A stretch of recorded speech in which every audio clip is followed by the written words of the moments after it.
한국 경제의 꿈과 현실 사이에 짚어보는 시간입니다. 꿈지기 최이배 전 의원 나오셨어요. 어서 오세요. 예, 안녕하세요. 우리 꿈지기님은 막 이런 거 있잖아요. 하면 된다, 안 되면 되게 하라 이런 표 같은 거. 좌우명. 좌우명. 예. 그런 거 막 적어서 붙여놓고 이런 스타일이에요? 아, 그런 건 아닌데요. 항상 이제 마음에 이제 두고 있죠. 예. 뭡니까? 좀 저는 이제 하고 싶은 일과 어허. 또 이제 할 수 있는 일, 해야 할 일, 이거를 일치시키자. 와, 덕업일치네요. 예, 그래서 하고 싶은 일과 할 수 있는 일과 해야 하는 일을 일치시키자. 예, 그래서 이제 만일 내가 하고 싶은 일인데 내가 할 수 없는 일이라면 굳이 막 거기에 이제 뭐 좀 목숨 걸지 말고. 소모적으로 내가 하지 말고 하여튼 최대한 이거를 일치시키는 일을 찾아내서 잘하자. 이게 이제 저의 일종의 좌우명 같은 거죠. 이 한국경제 꿈과 현실 사이에 진행하시는 게 바로 이거 아닙니까? 맞습니다. 하고 싶은 일을 할 수 있게 만들려고 노력 중입니다. 알겠습니다. 제 좌우명은 물어봐 주세요. 뭐예요? 좌우명이? 어제 할 일은 오늘로 미루고 오늘 할 일은 내일로 미루고 내일 할 일은 안 해도 된다. 뭐지? 저도 그거예요. 꼭 해야 할 일로 너무 스트레스 받지 말고 즐거운 일을 하자. 그렇죠. 근데 방송은 저한테도 꼭 해야 하는 일임에 동시에 즐거운 일이거든요. 그렇죠. 네. 오늘 저희가 이렇게 좌우명 이야기를 한 이유가 요즘 기업들이 모두 다 같은 좌우명을 갖고 있는 것 같아요. 맞아요. 막 갑자기 그렇게 막 바람이 일고 있어요. 그러니까 ESG 이거 해야 된다 하면 된다. 약간 기업들이 좀 이런 것 같은데 일단 ESG가 뭐예요? 이제 영어 약자니까요. 네. 한자 뜯어보면은 E는 environment라고 해서 이제 환경을 의미하고요. 네. 그다음에 S는 social, 그러니까 사회죠. 그래서 사회적 관계, 뭐 social relationship 이렇게 얘기도 하고요. 그다음에 G는 governance, 우리말로는 지배구조라고 표현을 하는데요. 네. 아무튼 회사의 주주, 이사회, 경영진, 감사 이런 이제 의사결정을 하는 그런 구조가 잘 되게 해야 된다라는 뜻으로 조금 이해하시면 쉬울 것 같습니다. 좋은 건 다 갖다 놨네요. 예, 그렇죠. 환경, 사회, 지배구조. 네. 그러면은 이 기업들이 요즘 ESG 하는데 아까 말씀하신 환경, 사회, 지배구조를 목표로 삼아서 나가겠다라는 것일 텐데 네. 실제 이 ESG 평가가 어떻게 이루어지는 거예요? 이제 E라고 하면은 이제 환경인데 네. 우리 환경하면은 공해를 적게 배출해야 되고 폐수를 만들지 말아야 되고 뭐 이제 이런 그 지역적인 어떤 환경 요소를 예전에 다뤘다면 네. 요즘 좀 그게 굉장히 폭넓어져서 기후 위기 뭐 막 우리 지금 지구의 기온이 올라가서 우리의 지구 생태계가 위험해진다. 그래서 네. 우리가 지구의 어떤 환경을 더 크게 넓게 보는 이제 사고를 갖게 돼서요. 그런 환경을 평가할 때도 예전에는 아까 말씀드렸던 뭐 환경 규제를 어겼냐, 어기지 않았냐, 폐수를 배출했냐, 공해 문제가 있었냐 이런 걸 따졌다가 요즘은 이제 뭐 녹색 제품 만드냐, 친환경 제품 만드냐. 더 적극적이 됐군요. 그렇죠. 그리고 이 제품을 만드는데 신재생 에너지 같은 것들을 써서 만드느냐 아니면은 그냥 일반 옛날에 화석 연료를 써서 만드느냐 뭐 이런 거를 이제 따지게 되면서 평가를 하게 되고요.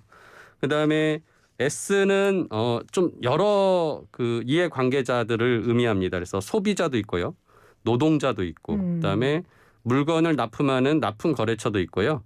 뭐 또 운송이나 물류를 해주는 운송업체도 있고 이런 식으로 이제 다양한 거래처들이 있죠. 그래서 이런 곳곳에 이해 당사자들의 이야기들을 이제 평가 지표로 만들어서 노동자 같은 경우는 혹시 이 회사에서 불법 노동 행위를 하지 부당 노동 행위를 한 건 있지 않냐 아니면 노조를 만들어서 잘 운영하고 있냐 네. 노사분규가 있냐 없냐 그리고 여기가 고용이 안정적인 회사여서 뭐 근로자들의 근속 연수가 기냐 이런 것들을 가지고서 또 평가를 할 수 있습니다. 최근에 문제됐던 산업재해 문제도 굉장히 중요한 평가 요소죠. 그렇네요. 그러니까 또 지금 환경과 사회는 다 좀 시대적 요구 사항들을 반영하는 키워드들이네요. 그렇습니다. 그리고 이제 소비자 같은 경우는 굉장히 전통적인데요.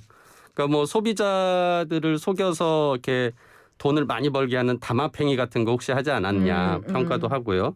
그다음에 요즘은 이제 문제 생기면 자발적인 리콜을 통해서 소비자하고의 갈등을 최소화하려는 그렇죠. 노력들 네. 그런 것도 중요하기 때문에 그것도 이제 요소로 되고 뭐 소비자 만족도 잘 받고 있느냐 뭐 이런 것도 이제 평가 요소에 들어갑니다. 지배 구조는요? 지배 구조는 굉장히 이제 요소가 많은데요. 일단 아까 말씀드린 대로 주주들과 소통이 잘 되느냐의 문제인데요. 그래서 주주가 주주권을 잘 행사할 수 있도록 제도가 되어 있느냐. 그다음에 또 이사회가 구성됐는데 이 이사회가 주주들의 대리인이거든요. 그래서 이 이사회가 주주들의 뜻에 따라서 열심히 일을 하고 있는지 평가를 합니다. 그래서 이사회 개최는 자주 했는지, 이사들은 출석을 잘하고 있는지, 혹시 이사들이 불법 행위를 한 적은 없는지 이런 것들을 이제 찾아가지고 평가를 하게 되고요. 뿐만 아니라 이제 아까 말씀드렸던 경영진이나 감사도 똑같이 주주를 위해서 회사의 전체 이익을 위해서 일하고 있는지를 평가를 하게 됩니다. 자, 그러니까 기업을 평가할 때 우리가 뭐 수익 창출 얼마나 하는지, 복지는 어떤지, 뭐 사회적 참여는 어떠한지 여러 가지 카테고리가 있는데 거기에 이제 ESG라는 카테고리가 하나 더 생겼다고 생각하면 되겠네요. 그렇죠. 그리고 이게 예전에는 별로 각광받지 못했지만 요즘에는 기업의 가치를 평가하는 데 있어서 굉장히 중요한 하나의 카테고리가 됐다. 예. 그렇게 여러분 이해하시면 될 것 우리가 같아요. 이제 기업이라는 게 결국은 장사를 해서 돈을 버는 곳이고, 이 돈을 번 이익은 최종적으로 누가 가져갈까 생각해 보면 그냥 예전에는 너무나 당연하게 주주들이 다 가져가는 것이다. 그래서 주주가 배당을 받아가거나 주가가 올라서 주주의 이익을 우선시하는 경영을 제대로 하면 된다라고 생각을 했어요. 근데 아까 말씀드렸던 맨 이제 그 사업의 시작은 매출이거든요. 제품을 소비자한테 파는 거죠. 근데 소비자를 예를 들어서 속여가지고 질이 나쁜 제품을 비싸게 팔다가 걸리면 회사가 당장 문을 닫을 수도 있는 거예요. 왜냐하면 소비자들이 보이콧을 하거나 여러 가지 소송을 해가지고 문제가 될 수 있거든요. 뿐만 아니라 노동자들은 이제 거기에 또 원가를 구성하는 노무비를 이제 구성하는데 이 노동자들을 아무리 막 쥐어짜가지고 비용을 아껴서 이익을 많이 냈다가도 갑자기 노동자들이 파업을 함으로써 뭐 회사 공장이 서버리면 엄청나게 또 주주의 이익도 회사의 이익도 사라지는 거거든요. 네. 그러니까 이런 세세하게 이해 관계자들의 이익을 다 같이 도모하면서 회사를 운영해야 이 회사가 단기적인 이익도 잘 내지만 장기적으로 지속 가능하다. 아하. 그래서 우리가 지속 가능성을 되게 중요한 요소로 보고 이런 이해관계자들의 요소들을 이제 경영에 녹아내야 된다라는 게 ESG 경영이라고 생각하시면 됩니다.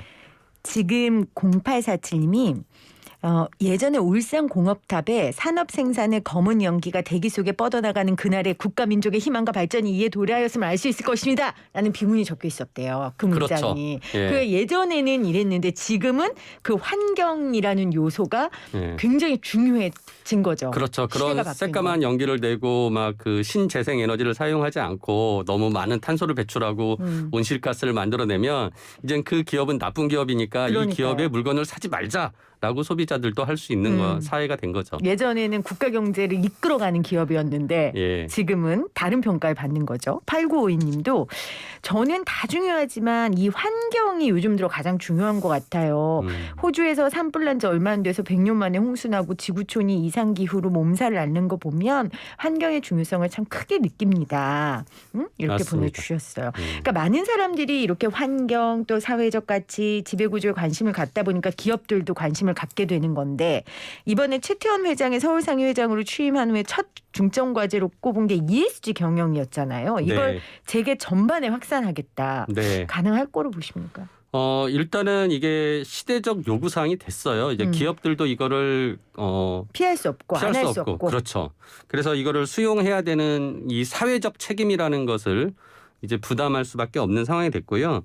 특히나 지금 이제 우리 청취자분이 말씀하신 것처럼 환경에 대한 부분은 이제 인류의 생존의 문제라고 맞아요. 다들 생각하고 계시기 선택이 때문에 아니라. 그렇죠. 특히나 이 코로나 사태로 인해서 더욱더 많은 분들이 그거에 대한 이제 공감을 하게 되셨거든요. 그래서 환경 같은 경우는 이제 우리가 탄소를 적게 만들어내야 된다. 그래서 석탄 연료를 쓰지 말아야 된다라는 이제 그런 노력을 하고 있고 이게 새로운 어떤 사업 분야로서 또 미래의 먹거리가 되는 거예요. 그러니까 당연히 기업 입장에서는 환경도 생각하지만은 또 미래의 새로운 일자리와 먹거리가 되는 분야이기 때문에 굉장히 적극적으로 수용을 하고 있고요. 그래서 오히려 저는 환경 분야는 크게 이렇게 걱정은 안 해요. 네. 기업들이 적극적으로 수용할 수 있는 분야인데 오히려 이제 S 아까 말씀드렸던 사회적 관계, 특히나 노동자와의 관계나 소비자와의 관계에 있어서 좀 등한시하면 안 된다. 그리고 특히나 지배구조 문제 같은 경우가 어떻게 보면 본질적인 거거든요. 맞아요. 예, 그래서 이제 환경이란 부분은 새로운 사업 분야이기 때문에 관심을 갖는데, 그러니까 돈이 되지 않는다고 생각하는 S나 G에는 신경을 안 쓰다 보면 결국 이거는 말로만 하는 ESG가 될 수도 있다라는 걱정이 됩니다. 그러니까 우리나라 대기업들의 지배구조에 대한 문제는 우리 꼼지기님을 비롯해서 많은 전문가들이 네. 아주 오랜 시간 동안 지적해온 문제란 그렇죠. 말이에요. 예. 사실 저는 환경사회보다 이 지배구조 문제를 바꾸는 기업이 저는 오히려 더 진정성이 느껴질 것 같아요. 왜냐하면 맞습니다. 그만큼 기업 입장에서는 굉장히 뭐라 그럴까요? 이익 본인들이 그동안 누렸던 걸 내려놓는 거잖아요. 그러니까 기업이라기보다는 그 기업의 지배주주. 우리나라로 따지면 이제 재벌 총수들이 자신의 이익을 좀 내려놔야 되는 거예요. 그러니까 기득권을 내려놓고 이 회사의 전체 이익을 위해서 일을 해줘야 되거든요. 네네. 이제 그러다 보니까 이 지배 구조를 바꾸는 게 가장 어려운 일이고, 맞아요. 그래서 말씀하신 것처럼 이 부분을 바꾸는 기업이야말로 진정성을 인정받고 진짜 본질적인 ESG 경영을 할 수 있는 기업이라고 생각을 합니다. 지금까지 어떻게 손댄 기업 있습니까? 지배구조 관련해서 ESG. 지금 그러니까 많은 기업들이 특히나 SK 아까 전에 최태원 회장이 굉장히 자발적으로 열심히 또 이런 부분을 이제 나서서 하고 계시는데 거의 전도사시죠. 전도사죠. 요즘엔. 예. 네. 근데 이제 막상 그러면 SK 그룹의 네. 지배 구조가 과연 좋은가라고 평가했을 때 여전히 좀 부족한 부분이 있는 거죠. 특히나 그게 그 총수 개인의 문제일 때도 있고요. 그래서 네. 이런 부분들이 아직은 우리나라 재벌들한테는 쉬운 일은 아니다. 맞아요. 쉬운 일 아니죠. 근데 이제 SK 얘기하셨으니까 오늘 기사에서 보니까 SK가 ESG에 힘준다면서 이 G에 힘준다. 네. 권한을 강화한 인사 ESG 위원회를 신설하겠다 했거든요. 네. 이런 부분 굉장히 그래도 높이 평가해야 될 그럼요. 부분이라고 생각을 예. 해요. 그렇죠? 앞서가고 있고요. 예, 그리고 이런 과거의 어떤 잘못된 것들을 개선하기 위해서 굉장히 노력하고 있는 재벌들도 있습니다. 그래서 저는 이제 그런 부분들은 또 열심히 또 칭찬하고 그게 더 그럼요. 확산되게 해야 되는 게 우리의 또 역할 아닌가 네. 싶습니다. 그리고 제가 오늘 ESG 공부하다 보니까 한국주택금융공사도 올해 죄송합니다. 올해 ESG 채권을 40조 원 발행해서 서민 주거 안정을 지원하겠다. 예. 그러니까 이런 공사들도 이렇게 ESG에 관심을 갖나 봐요. 특히나 공공기관은 더더욱이 그렇죠. 왜냐하면은 공사라는 그 회사의 역할 자체가 이미 공공성을 가지고 있고 사회적 책임을 다해야 되는 그런 역할을 가지고 있기 때문에 오히려 이제 그런 사기업보다는 공기업에서 더 적극적으로 수용할 수 있고 또 거기서 아까 말씀하신 그런 선도적인 역할을 또 보여줄 수 있는 그렇죠. 거죠. 모델이 될 수 있겠죠. 네. 기업이 정말 말만 ESG를 외치지 않게 하는 시스템을 마련하는 것도 되게 중요한 것 같아요. 그러니까 네. 뭐 연기금 같은 기관 투자자들이 수탁자로서 투자 의사 결정할 때 ESG 같은 이런 요소를 좀 고려한다라든지 이런 접근도 있잖아요. 그렇죠. 그렇죠? 그러니까 이제 회사가 스스로 변하지 못하면 결국은 이제 주주들이 나서서 변화를 시키는 건데요. 세계 3대 자산운용사 중에 하나인 블랙락이라는 자산운용사가 있는데요. 네. 어마어마한 자금을 운영을 하고 있는 회사인데 이 회사가 자기가 투자한 기업들에다가 편지를 써서 보냈는데 그 내용이 기후 위험에 대한 그 관리를 제대로 하지 않는 기업에는 우리 투자하지 않겠다라고 얘기한 거예요. 그러면서 ESG 경영을 강조했는데 이렇게 이제 투자자들이 투자를 안 하고요. 또는 은행이 돈을 빌려줄 때도 이 회사가 ESG 경영을 제대로 안 하면 돈을 안 빌려줄 수도 있는 거예요. 그렇게 이제 돈을 가진 사람들이 나서서 기업들을 변화시키는 노력들을 지금 하고 있거든요. 그래서 그런 과정이 아까 말씀드린 이제 우리나라로 따지면은 국민연금 같은 이런 큰 기관 투자자들이 굉장히 이제 이 회사의 ESG 경영이 잘 되고 있는지 안 되고 있는지를 평가를 해서 네. 투자할지 말아야 될지 검토를 하고 또 이 회사가 이런 부분에 대해서는 취약하다, 잘못하고 있다라고 하면 주주로서 적극적으로 이런 부분을 개선하라고 요구하는 그렇죠. 그런 이제 주주 행동주의가 이제 나타나고 있어요. 예. 주주 행동주의 몇 년 전부터 들었는데 이제 좀 실질적인 좀 실체가 있는 것 같다는 느낌이 들어요. ESG를 맞습니다. 통해서. 예. 그래서 특히나 지금 막 주총 시즌이라 맞아요. 그 회사의 지배 구조가 안 좋은 뭐 예를 들어 총수가 무슨 불법 행위를 해서 감옥에 갔다 왔다든지 유죄 판결을 받았다는 회사가 있으면 그런 임원들에 대해서는 이사로 선임하지 말자라는 그런 이제 적극적인 주주들의 의결권 행사가 요즘 이어지고 있어서 연일 뉴스에 나오고 있습니다. 맞아요. 그 대한항공 관련해서 네. SNS에 굉장히 분노하며 올리셨더라고요. 네. 그런 거 ESG에 굉장히 어긋나는 거잖아요. 그렇죠. ESG 경영을 정말 하겠다고 하는 기업이라면 최소한 아까 말씀드린 대로 가버넌스, 지배구조에 대해서부터 좀 고민을 해야 되고요.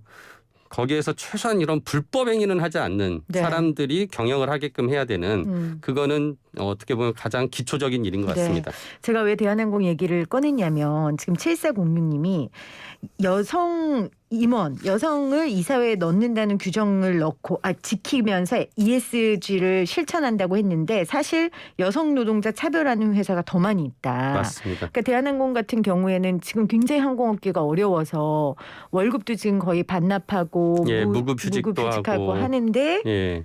지금 그 조원태 회장은 이제 자신의 연봉을 굉장히 높게 올렸어요. 그러니까 회사는 매출과 영업이익이 나빠서 실적이 안 좋아졌는데 본인은 더 많은 연봉을 가져가는 걸 보면서 과연 이 기업의 리더로서 누가 이 사람을 믿고 따르겠습니까? 그래서 이런 지배구조부터 잘 만들어야 되는 게 ESG 경영의 초석이다라고 생각을 합니다. 자, 그러면은 ESG 같은 거창한 구호를 실천하기 위해서 가장 먼저 해야 될 건 뭐가 있을까요? 앞서 계속 얘기해 주셨지만 정리하신다면. 지배구조를 가장 잘 만드는 것도 중요하고요.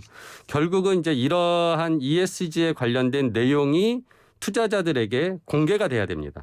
그래서 수많은 내용들이 공시를 더 강화해서 사업보고서나 지속가능보고서 같은 데에 정말 내용을 다 담아서 이 회사가 어떤 일을 하고 있는지 평가받을 수 있게 하는 것이 어떻게 보면 가장 또 중요한 요소이고요. 뭐 매번 국회에서 이런 공시를 더 강화하려는 법을 만들려고 했었는데 재계에서 너무 반대가 심해요. 그러니까 기업이 이런 공시를 많이 하면 부담된다는 거죠. 근데 저는 이번에 대한상의가 ESG 경영을 제대로 하겠다라고 이제 선언을 했기 때문에 이런 공시를 강화하는 부분에도 좀 적극적으로 동참해 주셨으면 합니다. 그 대한상의 얘기하셨으니까 또 재계에서는 최태원 회장이 이제 됐으니까 좀 우리 재계의 입장을 많이 반영해 달라. 지금 여러 가지 법안 걸려 있는 것들 있잖아요. 최태원 회장이 잘하겠죠. 저는 뭐 그 전에 이제 박용만 회장님도 되게 뭐 열심히 하셨는데 대부분 이제 기업들에게 있어서 좀 지금까지 잘못한 것들을 이렇게 개선하려는 뭐 공정경제 3법이나 이런 것들을 추진할 때 굉장히 적극적으로 막으셨거든요. 근데 물론 기업들은 그런 게 자신들에게 규제라고 생각하겠지만 우리나라의 주식시장이 자본시장이 돌아가는 데 있어서는 기업들이 먼저 좀 나서서 잘하려고 하는 노력도 필요하다라고 생각합니다. 알겠습니다. 장기적으로 진짜 좋은 리더는 장기적으로 보는 리더잖아요. 그렇죠. 시대가 기억하는 기업이 될 수 있으려면 이 ESG 잘 실천하셔야 될 것 같습니다. 지금까지 최이배 전 의원과 함께했어요. 고맙습니다. 감사합니다.